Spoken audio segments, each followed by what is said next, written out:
Every I don't know what to say. Hello, beautiful people. Good evening. Welcome to my usual life. I want to say thank you for joining me this evening, for taking time out of your very busy schedule to be part of this my August special where I do live every day. Apart from yesterday, that was my birthday. I didn't come on live, but I want to say thank you, thank you, thank you, thank you for all the messages. Thank you for all the um calls. I received a lot of calls and I received lots of messages that I've not been able to answer to all the messages, but I want to say thank you. So if you can hear me, just please put a comment in the comment section. I can see Folashade has already dropped a comment even before I started. Then Catherine, thank you so much, Catherine. You've been such a good support. I like a good support community member. I really appreciate you. Always, always, always, always joining my life. I just pray that I have the resources to fly to see everybody. Maybe one of these days I'll just do a meet and greet. Probably. I'll just come to your province, do a meet and greet.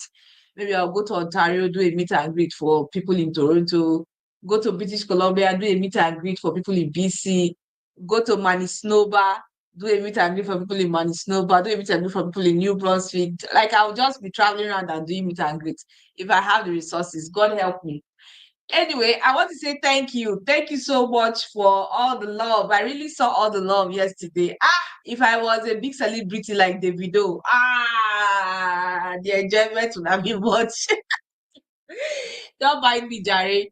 I just, my birthdays are usually days for a lot of reflections of how far I have come and the journey ahead. I just try to shut down and do a lot of reflections around that day. I am not a party person, sadly. I wish I was a party person, like party, invite people, celebrate, do all the fanfare. I would have loved that. I'm also not, I used to be a photo person. Like before, what I usually do is on my birthday, I'll go to a studio, take a photograph and all of that.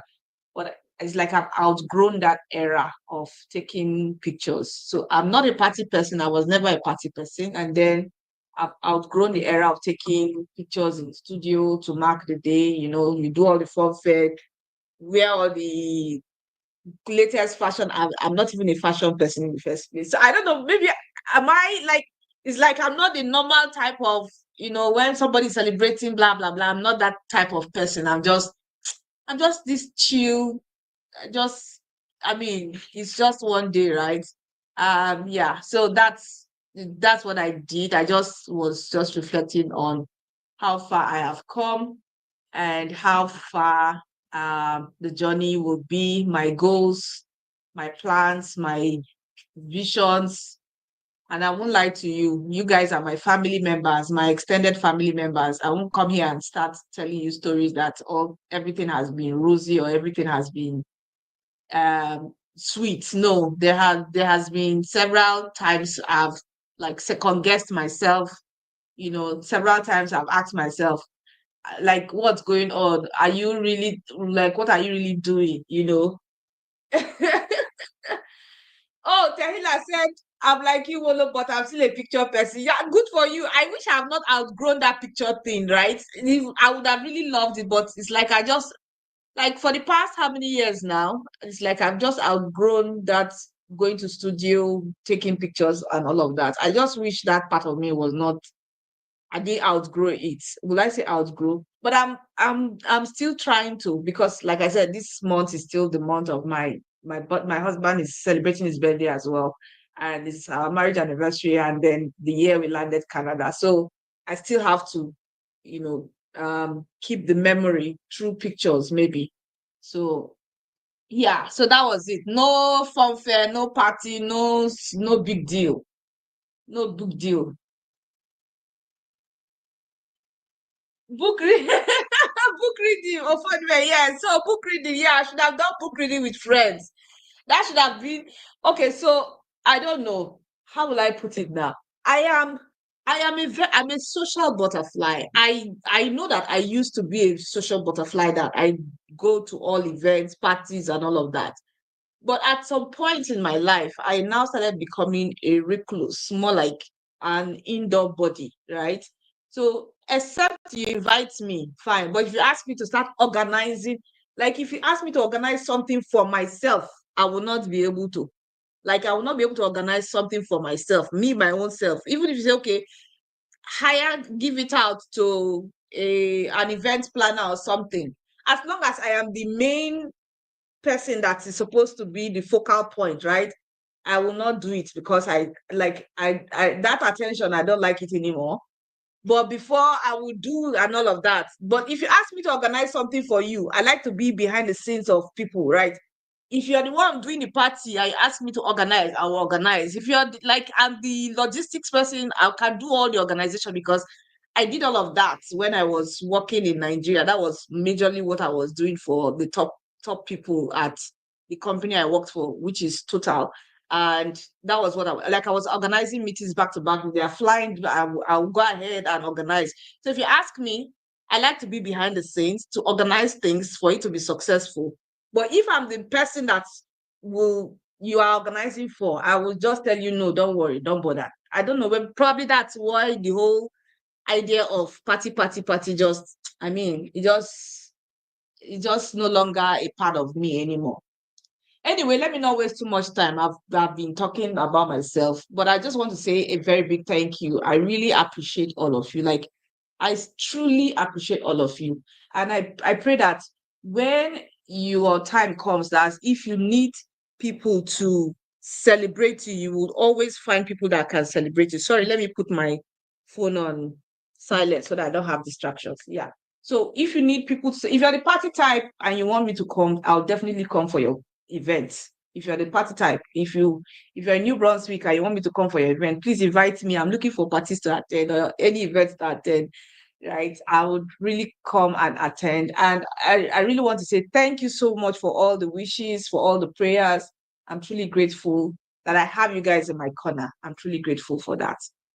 Okay. So today I wouldn't want to waste our time with my party things. Let's talk about British Columbia.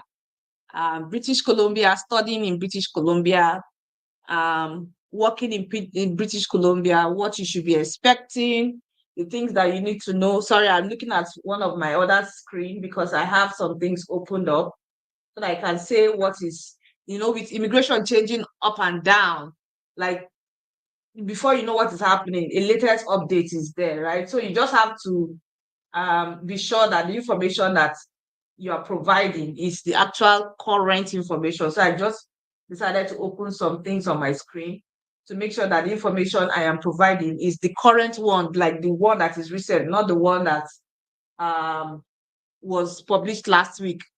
So with changing immigration rules, one has to be very, very careful. Okay, so for British Columbia, of course, I'll talk about the history, the past, and the present. And then for those who are living there, those who plan to go to BC, those who have already secured admission in BC, what they should prepare themselves for, just like I did for Ontario. The last one was Ontario.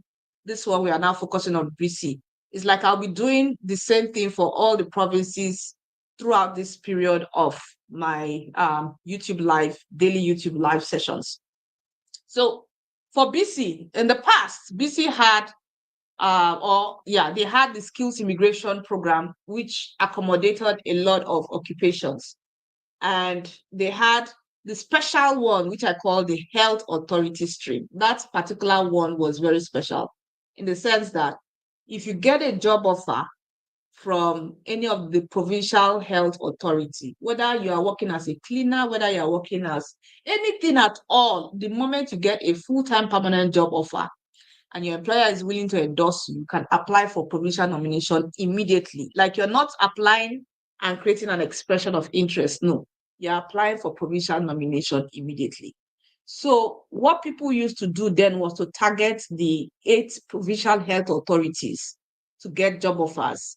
Because, I mean, if you get a job, any type of job offer at all, whether you're admin, whether you're a cleaner, whether any type of job offer, as long as it's from the provincial health authority, then you have the potential of getting provincial nomination immediately.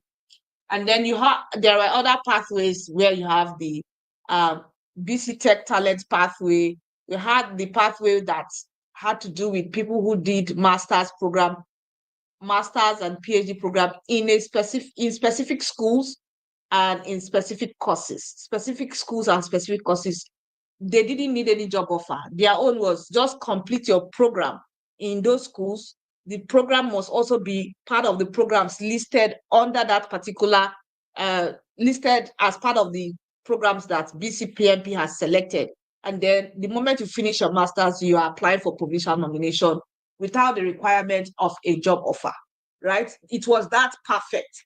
It was as perfect as that for, like, they were almost competing with New Brunswick as a then, where they had this option. New Brunswick as a then too had the option of, before you finish your program, 3 months before you finish your program, your master's program, or even if you attended a public school in New Brunswick, you could apply for provincial nomination 3 months before you finish. And if you remember years back, I said New Brunswick was the best. So BC also had something like that, where if you did a master's program in selected programs and selected schools, then you qualify to apply for, what do you call it now, provincial nomination immediately without the requirement of a job offer. But all these ones now, they are no longer tenable, because as at last year, was it last year or 2023? As at 2023, they now scrapped this particular program where you finish your master's and then you get provincial nomination in BC. They scrapped it. They said they were going to introduce a new graduate stream. And up till today, they've not even talked about the new graduate stream, right? Then there was also the option for early childhood educators, construction workers, tech workers, tech workers and all of that. So they had all these particular pathways, and then entrepreneurs as well, right? They had all of these pathways. But now they have actually streamlined their pathways to 3 options. And the three options, I'm not mentioning the RCIP pathway now, because RCIP is under federal, right? RCIP is a federal program. I'm talking about the one that can help you get British Columbia provincial nomination. Now, they have removed that master's graduate pathway.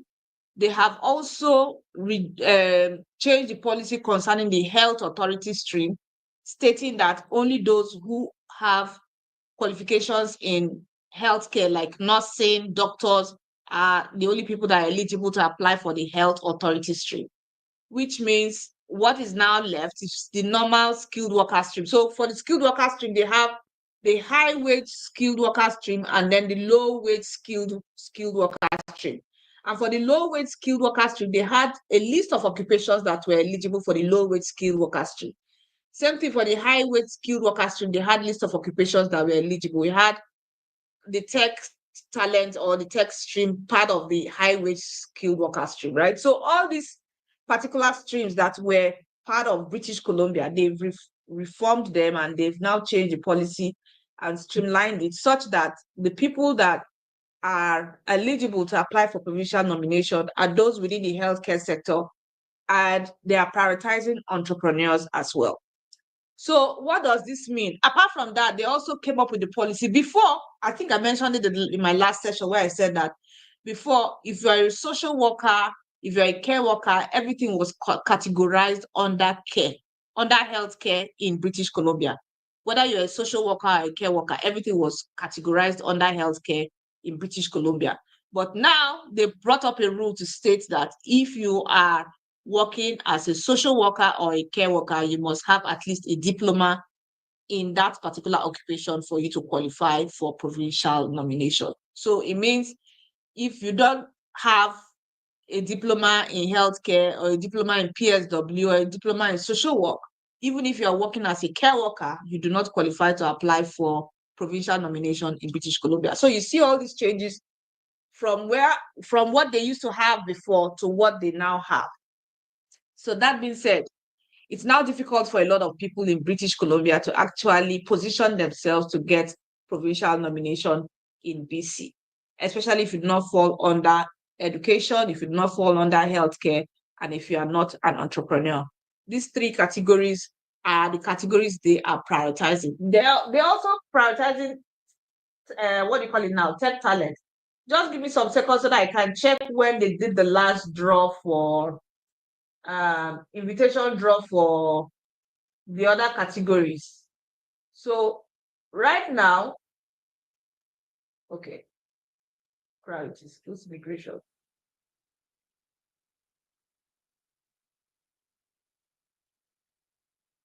Yeah, so I just opened their what do you call it now? The last publication they made, which was in April 14, which said that the BCPMP, sorry, I'll be reading from my screen, BCPMP to focus on healthcare, entrepreneurs, and high economic impact candidates in 2025. They are focusing on healthcare, entrepreneurs, and high economic impact candidates in 2025.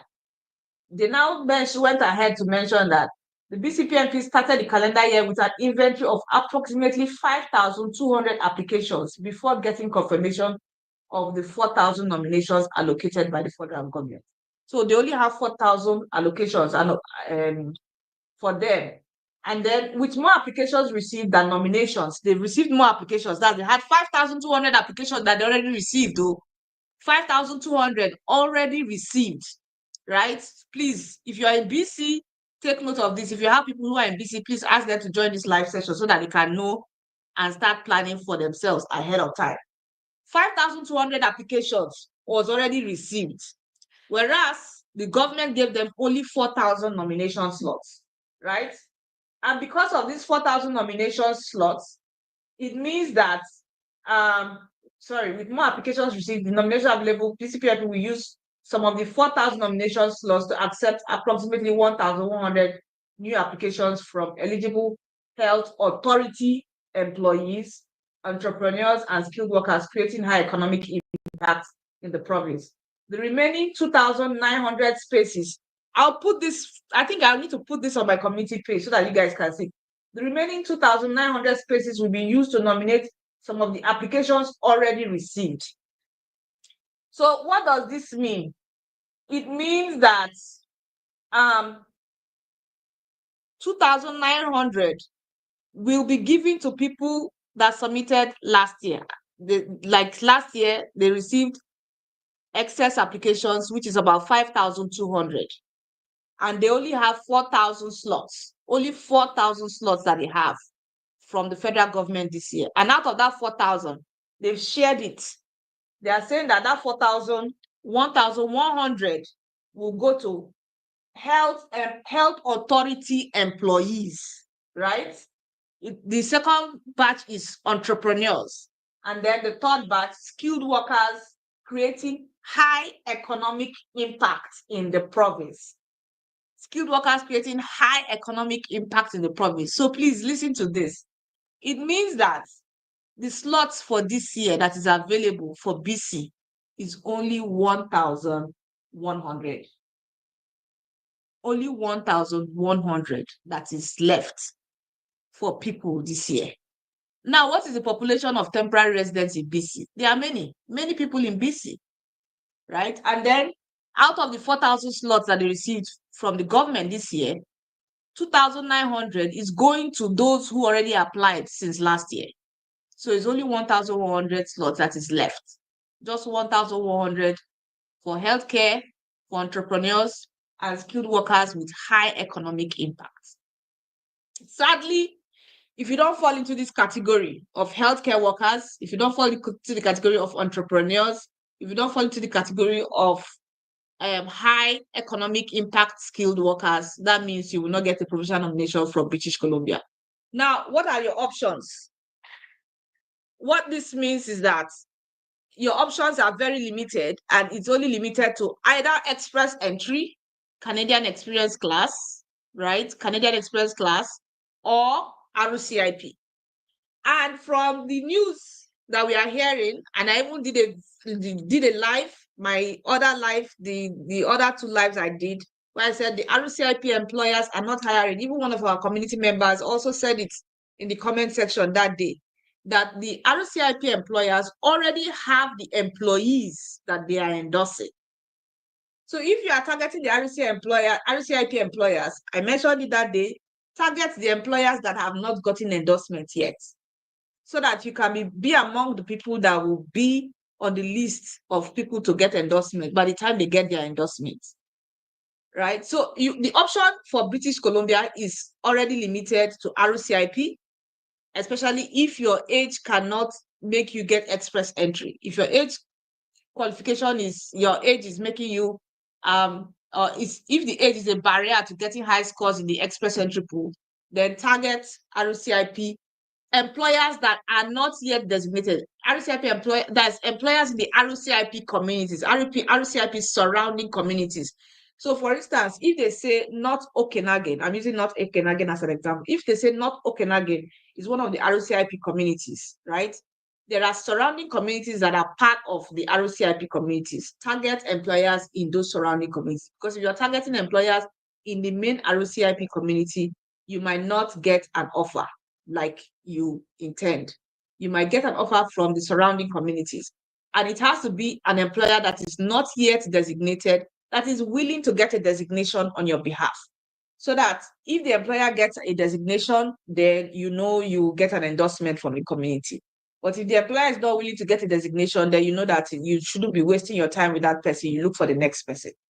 So for those in British Columbia, again, this year is already running to an end. They just have 1,100 slots.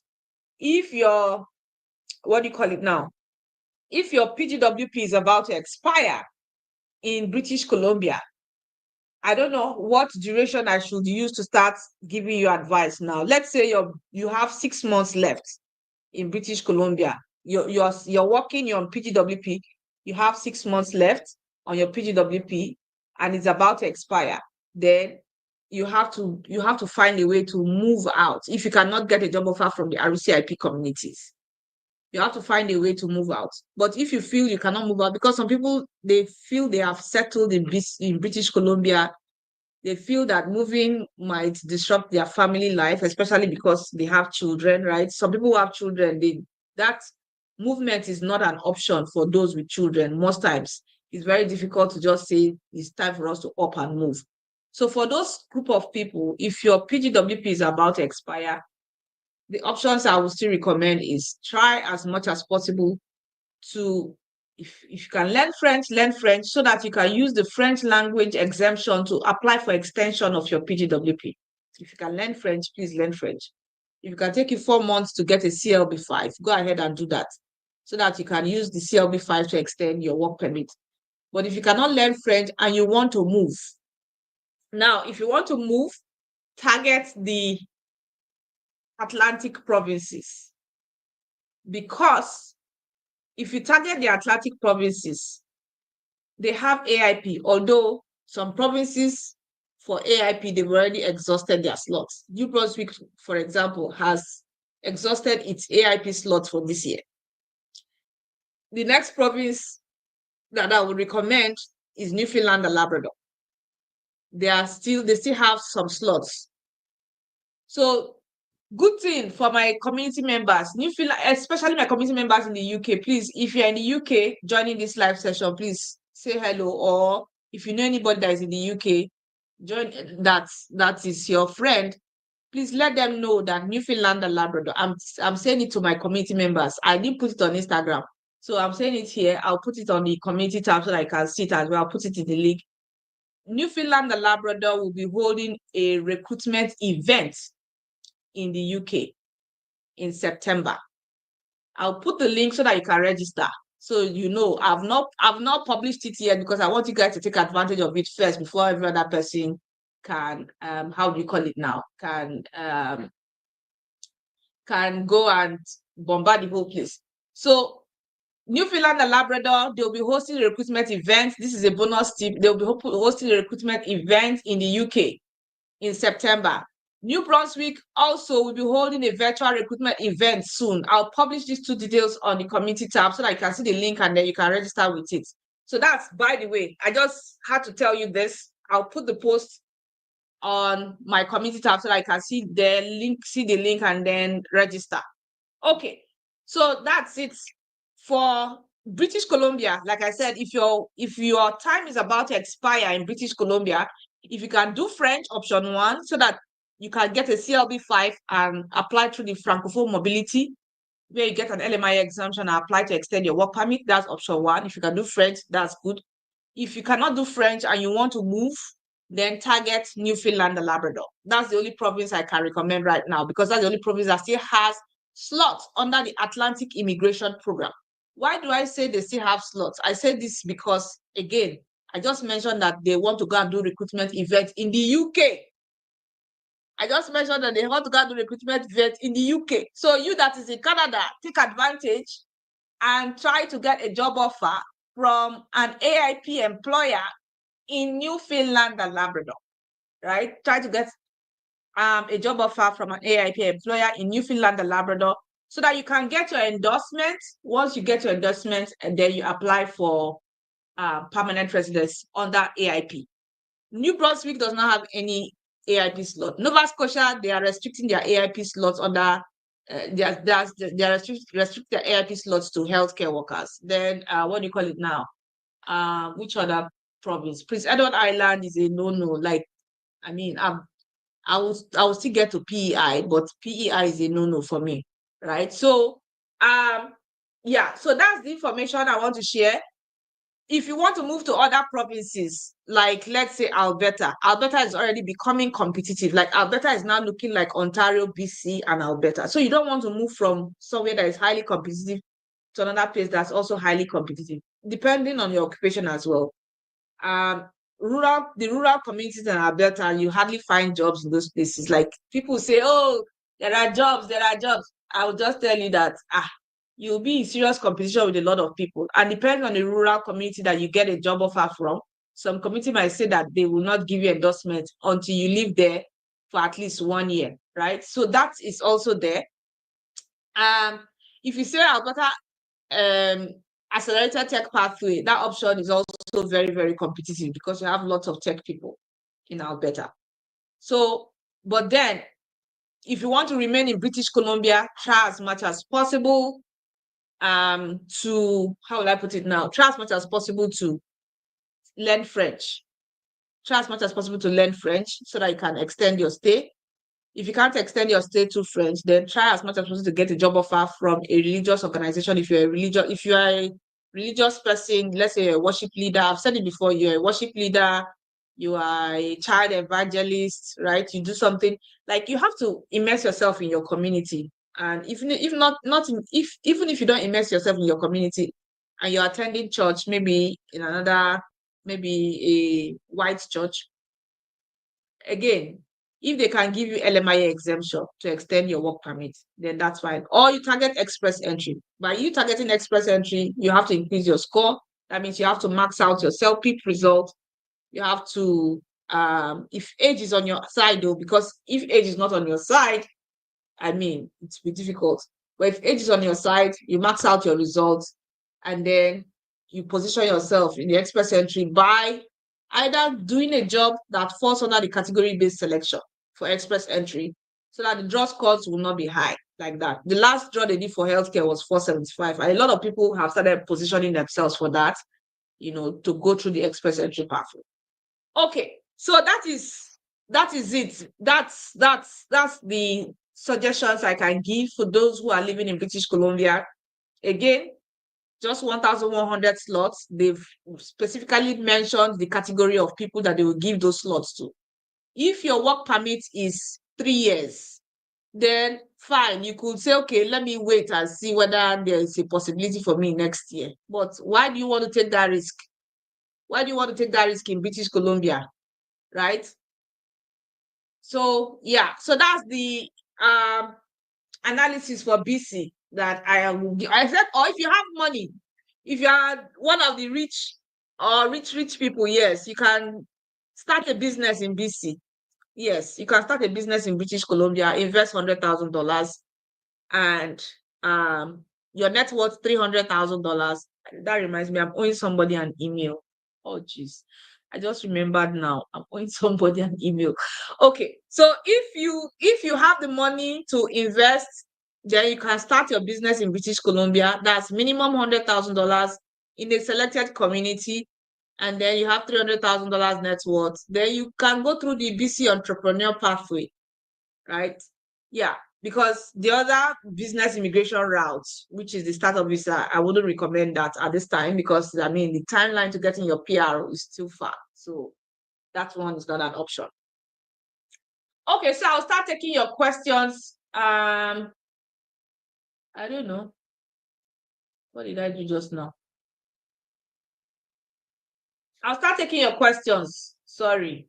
I think I touched something else that was not. Yeah. So I'll start taking your questions, and I hope that I can answer your questions within the time frame that's supposed to answer them. So let me start with Folashade because she dropped this before we started. Talk about MPMP for freshly MBCs. Okay, so probably I will do New Brunswick tomorrow. Let me do New Brunswick tomorrow so that I know that they say charity begins at home.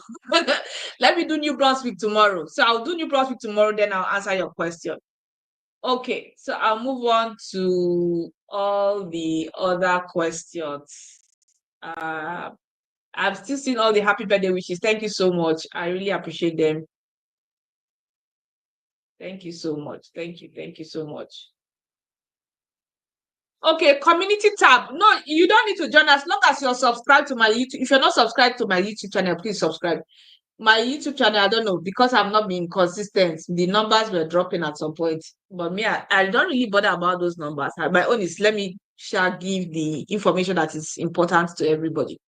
So the community tab is where I post information like, okay, if I want to hold a meeting or if I want to hold a live session, you see those details there on my YouTube channel. So it's free, right? You will see the information on my community tab.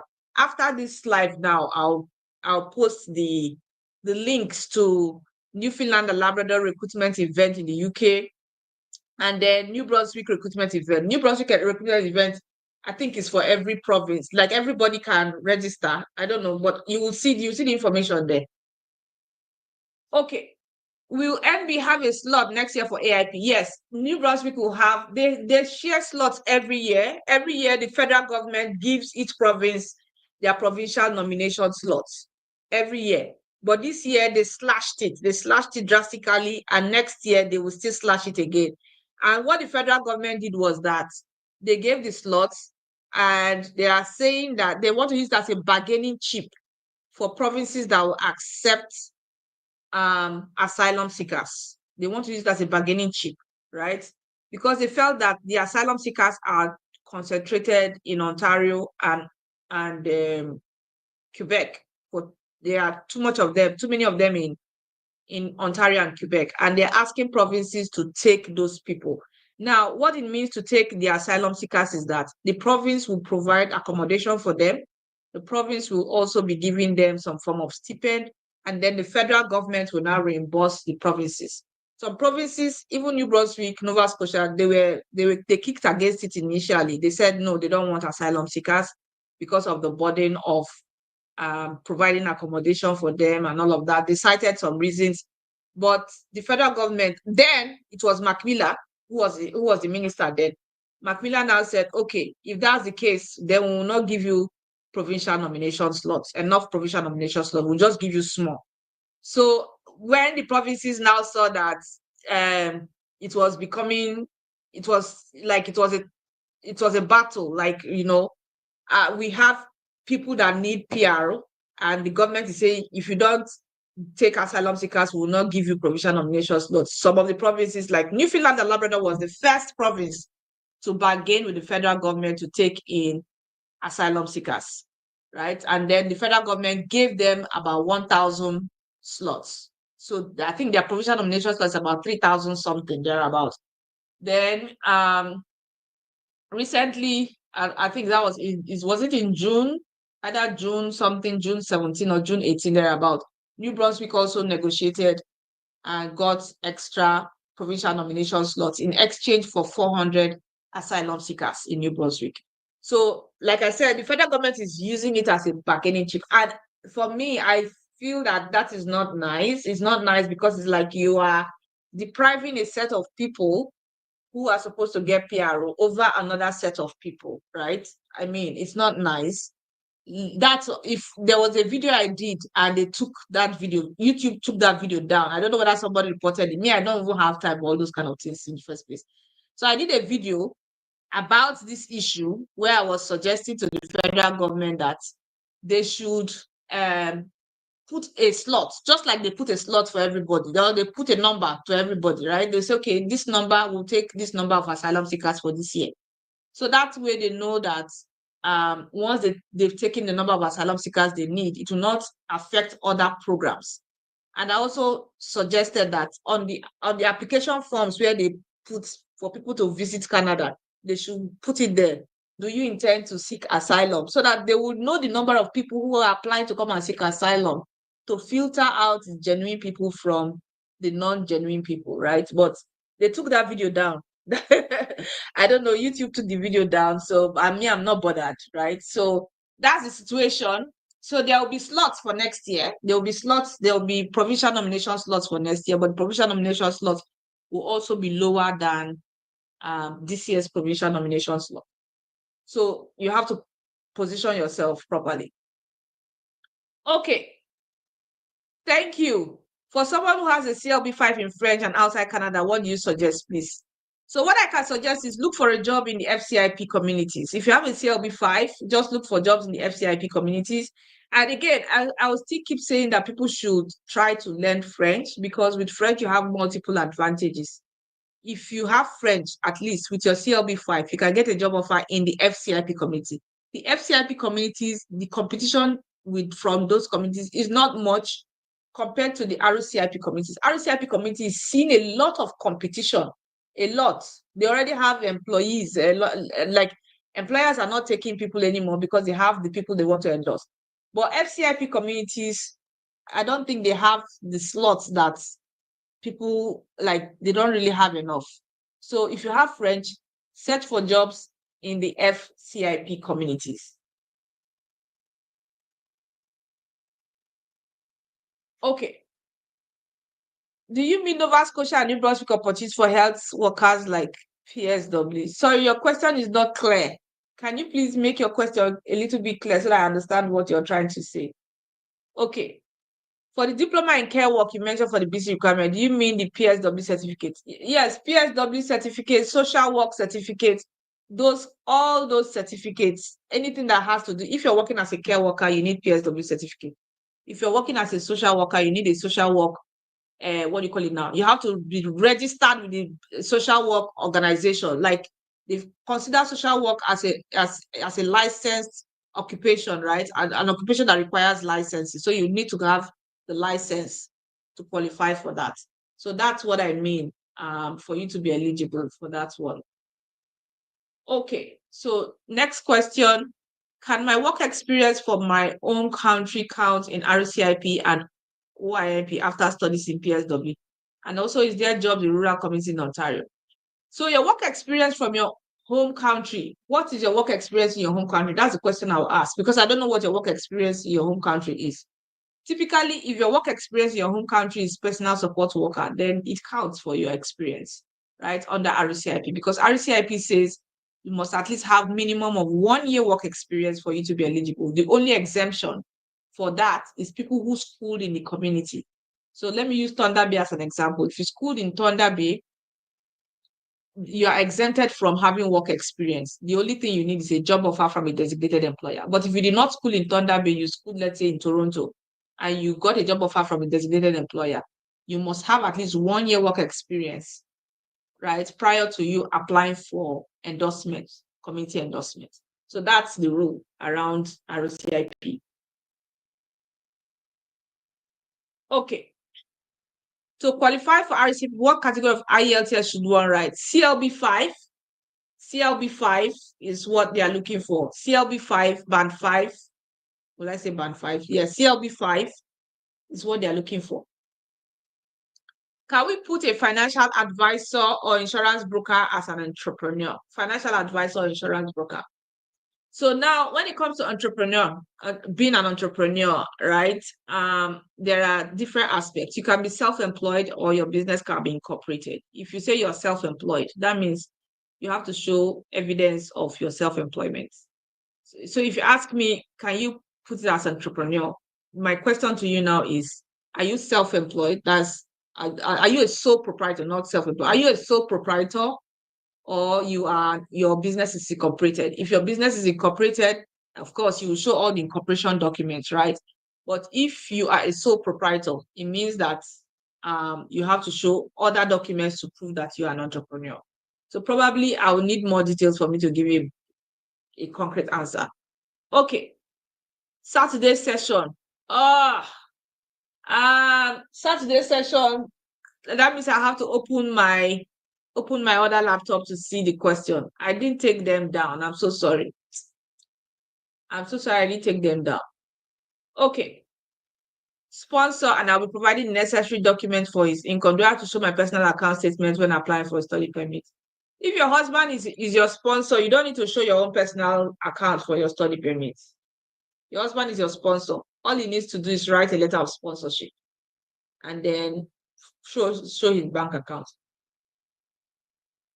Okay.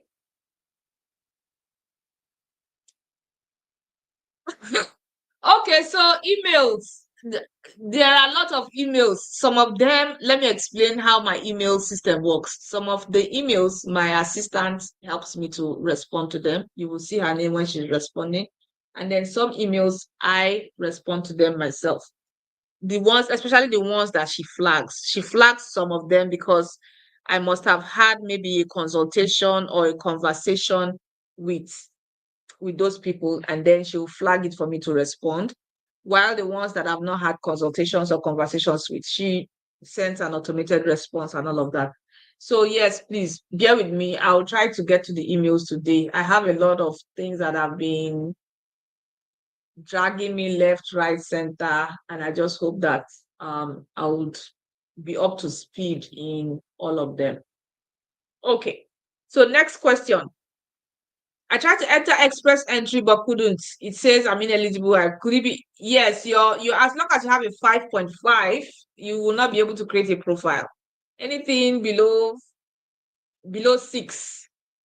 If your CELPIP is 6, if your CELPIP is 6, your IELTS is 6, you will not be able to create an express entry profile.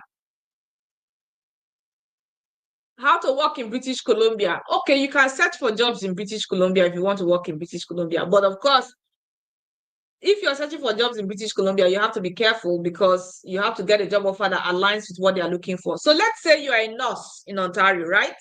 Let me give an example now. You are a nurse in Ontario, you're a licensed practical nurse in Ontario. And of course, Ontario has not done any draw since they've done one draw, but after that, they've not done any draw. And you got a job offer from British Columbia Health Authority stream. Please go ahead and apply and take the nomination. Move to BC and get the job and take the nomination from BC. Don't waste your time in Ontario. Same thing, if you're in Alberta, if you're in Manitoba, they've not done any draw yet, but you've got a job offer from British Columbia. Please take the job offer and get a nomination from British Columbia Health Authority stream. Okay. So I'll move on to the next question. Some of the private career college PSW certificate in Ontario that has job offer in Newfoundland, can the person apply for the province international student path in NFL PMP? So, okay, so I will not give you a straightforward answer here because, again, before I talk about any program, I go through what is current, right? I go through the website to see what is current. I don't want to give you an information that is stale. I don't want to give you an information that they changed yesterday or they changed 2 weeks ago. So let's leave it to, okay, so I'll be doing New Brunswick tomorrow. Let's say I'll talk about Newfoundland and Labrador on, tomorrow is Tuesday. I'll talk about Newfoundland and Labrador on Wednesday. Okay. Are there healthcare job opportunities like PSW jobs in New Brunswick? Yes, there are. There are PSW jobs in New Brunswick and Nova Scotia. Okay, I think that lady that said she sent me an email. Okay, let me just quickly check. Let me just quickly check the email and flag it. Then I'll know that it's part of what I will respond to you today.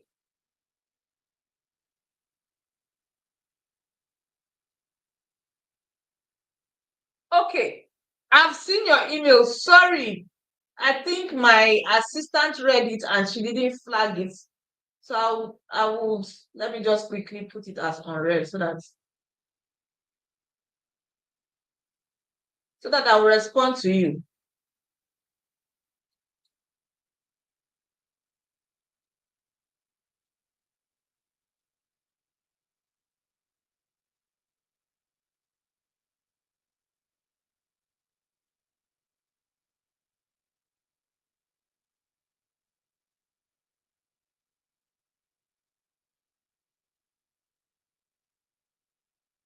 Okay, so I flagged it. Um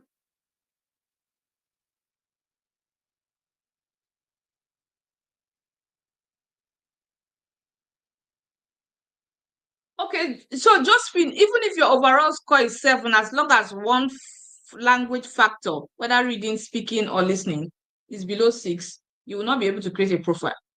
That's how Express Entry works. As long as one is below 6, you'll not be able to create a profile. Okay. How would you advise I apply for my study permit first and use my dependents as home time and then apply for them when mine is approved? I intend to study in. So some people have done it before and it was successful, and some people did it and it was not successful, right? So if you ask me, I cannot give any good advice for this particular strategy now, because I mean, what was the difference between applying with them and not applying with them? Except you come into Canada. If you apply, your application is successful and you come into Canada, then you can apply, right? You can apply for them to join you. But if you apply and your application is successful and you are still in your home country, applying for them, they might not approve it because you have not gotten the study permit yet. The reason why they have to come, you've not gotten the study permit yet, except you want to say, okay, they are minors, like they are babies, blah, blah, blah. But then if they are babies, then why don't you apply for all of them at once at the same time? Like apply, put them in your application at the same time. And then your ties can be your spouse and other factors. Okay. I work as a medical secretary in NHS. I'm over 40. I got a CLB 6 in French, but it expired. Now I can't muster the strength to study for it again. Oh dear. You had a CLB 6 in French. You had a CLB 6 in French. See, as the French is it just went like that. Because you would have used it to be able to get a job offer. Like, right, you would have used it to work to get a job offer in any of the RCIP communities, or get just a random LMIA exempt job offer from a French employer, from a Francophone employer that needs your expertise. So as it stands, just register. Once I publish that UK Newfoundland and Labrador recruitment event, probably register, and if they invite you, then you can attend it and see what the outcome might be. Newfoundland and Labrador and New Brunswick, they will be doing recruitment events next month till the end of this year. So probably just try to attend and see what will come out of it. Other than that, I'll say try as much as possible to attempt it again. If you can attempt it again, and also attempt what do you call it now? Attempt CELPIP as well, of Pearson. I heard that Pearson is now in the UK. You can do Pearson. or PTE core or CELPIP, either of the exams, and see what your scores will be. So you have to combine both your French and your English. And if the draw scores are low, then possibly you can get invited through the express entry French category. So if you want to do French again, I would say try as much as possible to increase your CLB benchmark. Or other than that, use what you have, change your resume from English to French, use your French resume to search for French jobs. So for those, again, I'm giving this advice now for those who are looking for French jobs under FCIP. If you send an English resume to a French employer, they will not listen to you. So send a French resume, a French CV. Your CV should be in French. Your cover letter should be in French. Submit those CVs, submit those resumes to FCIP designated employers so that you can get a chance. Like I said, the competition under FCIP is not much compared to RCIP. Okay. Business to start that might be eligible for nomination in BC for people outside Canada. Okay. So business to start, again, you just reminded me that I am owing somebody an email. God help my life. Okay, so for business to start in British Columbia, they have a list of businesses that each community, the way BC business immigration is that you have the regional entrepreneur, you have the base entrepreneur. Now, for the base entrepreneur, you can establish your business anywhere. If you want to establish your business in Vancouver, fine. If you want to establish your business in Victoria, that's fine. Those are the major urban centers in British Columbia, right? But if you don't want to establish your business in an urban center, there are selected communities that British Columbia government has an agreement with where people can go establish their business. They have selected communities in each district. Now, for those communities, the communities are the ones, they are the ones themselves telling you, you cannot just come and set up any business. They have a list of businesses that you can set up. So let's say you want to go to a community like, which community? I'll give an example now. Let's say community like, let's say Kimberley, right? There's a community called Kimberley. Let's say you go to Kimberley. Kimberley will tell you, okay, we want business in fishing, we want business in accommodation and hospitality, we want businesses that will cater to tech, right? They have a list, they have their list. So you cannot just say you want to establish an African store in Kimberley. If African store or if a retail store is not part of the businesses that you can establish, it's not part of the list, you cannot establish it. But if it is part of the list, then you can establish it. So that's how British Columbia business immigration works, especially for the rural entrepreneur stream, where I said that the minimum investment amount is $100,000. And then the net worth, you must have a net worth of at least $300,000. That should be your net worth. And when I mean net worth, they are calculating how much you have. Let's say you have a house, you have your cars, you have a business, you have lands, you have properties, you have cash. All of them combined is your net worth. And they will use a third-party organization to verify your net worth. So if you're interested in business immigration, please let me know, because that's the area that I am. Business immigration is the area I am. How will I put it now? I'll be focusing on going forward. I'll focus on all types of immigration, but I am more interested in business immigration because I feel that a lot of us Africans, especially those who are business owners from Nigeria, I have said it before, I've said it several years ago, and I'm still saying it again, that I don't understand why business owners will come to Canada as students. I don't understand that rationale. Is it the money that you're afraid of? The money is not that big if you look at it, because the money is not something you just give to somebody. No. The money is what you spend in your business. The money you use in establishing a store, the money you use in putting an inventory in the store, the money you use in, let's say you bought a vehicle for the store, like all the money you spend in your business, that is what they want to see. They are not asking you to give them that money. They're asking you to come and spend that money establishing your own business, right? So I feel that a lot of people were not aware that they could come as business immigrants. And if you come as a business immigrant, you have the option of extending your work permit for as long as you want. But I know the goal is to get PR, right? You have the option of extending your work permit for as long as you want. You're not under any pressure. And you can even apply for grants. You can apply for government grants and, use it to support your business. So if your business is the type of business that will start generating revenue from day one, because there are certain businesses that will generate revenue from day one. If your business is the type of business that will start generating revenue from day one, it means you don't even need to invest that much. So whatever your business is generating, you're pointing it back, point it back, point it back. You could start with, let's say, $10,000. Your business is making maybe $20,000 profit. You put that $20,000 back.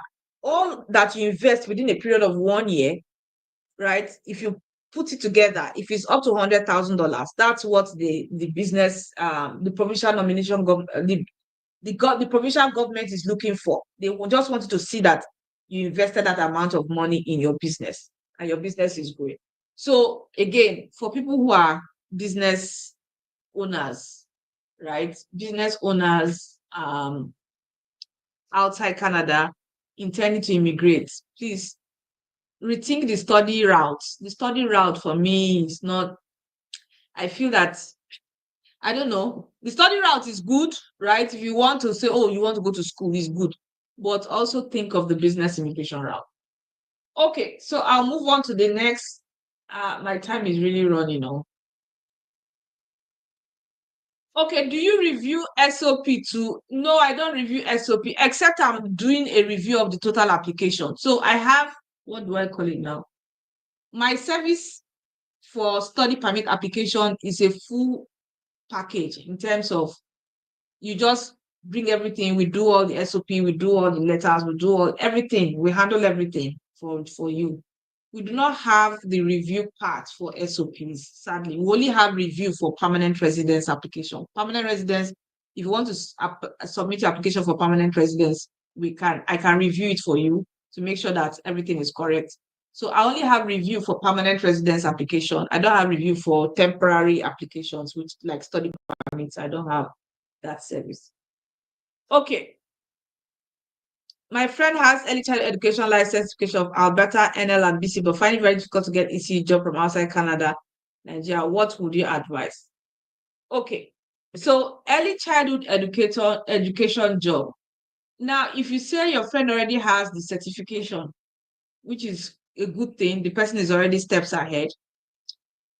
Getting the job, I need to ask specific questions of what the person has done. Because if you say it's difficult for her to get a job, I need to ask specific questions like how many employers has she applied to? Has she received any, like for all the applications she has submitted, has she been able to receive any response to say, okay, we want to schedule you for an interview? Has she done any interview yet? If she has done an interview, then I'll say, okay, there's a possibility. But if she has not received any response at all from all the applications she has been submitting, then the problem lies with the way she's packaging her resume and packaging her application. That's what I can say. But if she has been able to receive one person to say, okay, one or two or three persons that have called her for an interview, then I will not put that challenge with the application process. I'll put the challenge with the interview process. Probably she's not using the right language or the right nuances that the employers are looking for her to land a job. All right. So and that reminds me, I'll be bringing somebody that is a career coach on one of my live sessions for him to come and talk about how to package yourself or how to package your resume and all of that, and I've done it before. I think that was years back. In fact, even the lady I did it with was in New Brunswick then, and I was in Manitoba. So this time around, I'll do it with somebody else. Now I'm in New Brunswick and the person is in Manitoba. So he'll be coming to talk about how to package yourself to land jobs, how to structure your LinkedIn and all of that, all those what do you call it now, requirements to position yourself for a job. Okay, so I just have 5 more minutes and then we'll be ending this session for today.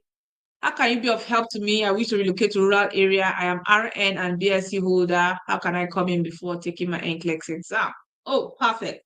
So again, as a registered nurse, you cannot get a job offer as a nurse, right? You cannot get a job offer as a nurse. Good thing you're already preparing to take your NCLEX exam. So what you should be targeting is support worker jobs, support worker PSW jobs in the Atlantic provinces. Again, which of the Atlantic provinces should you be targeting? I would say target all the Atlantic provinces because they are looking for highly skilled, what do you call it now? Highly skilled people within this industry, which is healthcare. You're already a registered nurse, right? They are looking for this category of people to give them jobs.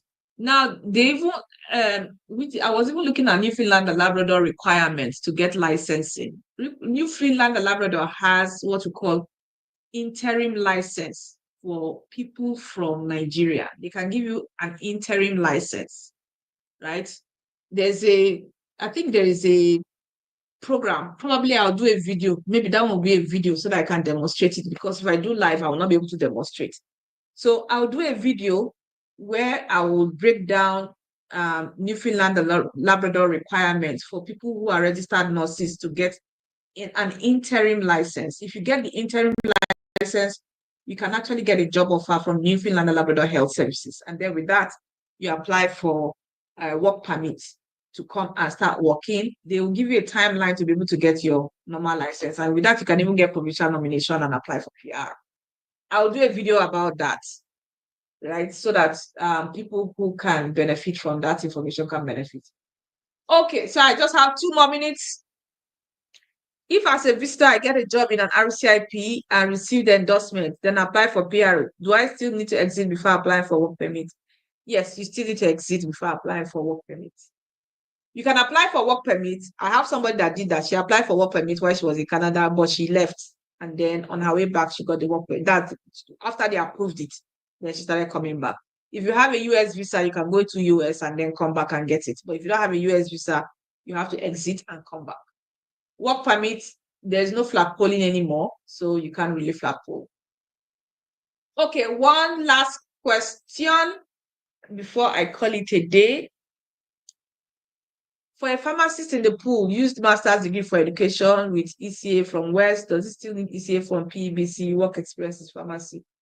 So no, you don't really need ECA from PEBC again, but if you know you want to practice as a pharmacist, then you should try as much as possible to get your ECA from PEBC as well. I have somebody that did that. She was a medical doctor. She got her ECA from West. She also got her ECA from what do you call physician supply, Medical College of Canada, whatever. She got it from them, right? So she used the 2 ECAs. So I also recommend the 2. I know that you're trying to conserve funds, but just to be what do you call it now, steps ahead, especially if you plan to practice. If you plan to practice, then go ahead and get your ECA from PEBC. Okay, so this should be the very last question. The very last question for today. Still about my ECE friend, EE score not good, slightly above 400, RCIP jobs not working for her, so should she come in as a visitor or study? Again, the questions I asked, right? She already has the licensing qualifications from these provinces, NL, Alberta, and which other province again that you mentioned, British Columbia. The question I asked was centered around 2 things. What has she been able to get a response based on the application or no response at all? And how many applications has she submitted? If she has not gotten any response, let's say she has submitted 100 applications or 500 applications, and no employer has responded back for interview, that means the problem is with her resume. The problem is with her resume.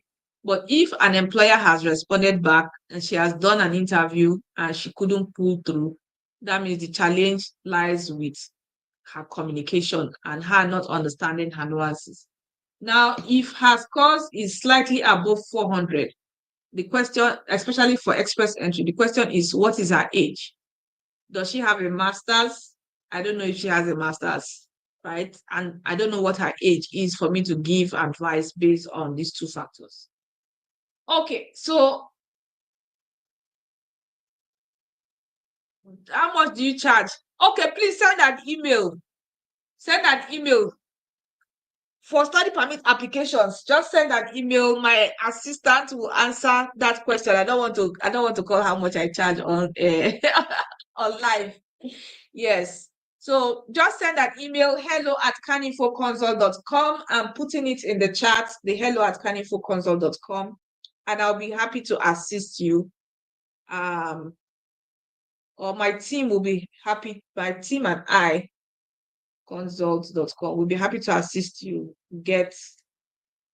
put in a successful application. Of course, we are not allowed to guarantee, but again, yeah. So that's all for today. I want to say a very big thank you for joining me on this live. You can share the video to people who are living in BC for them to watch so that they can tell themselves the truth and prepare themselves.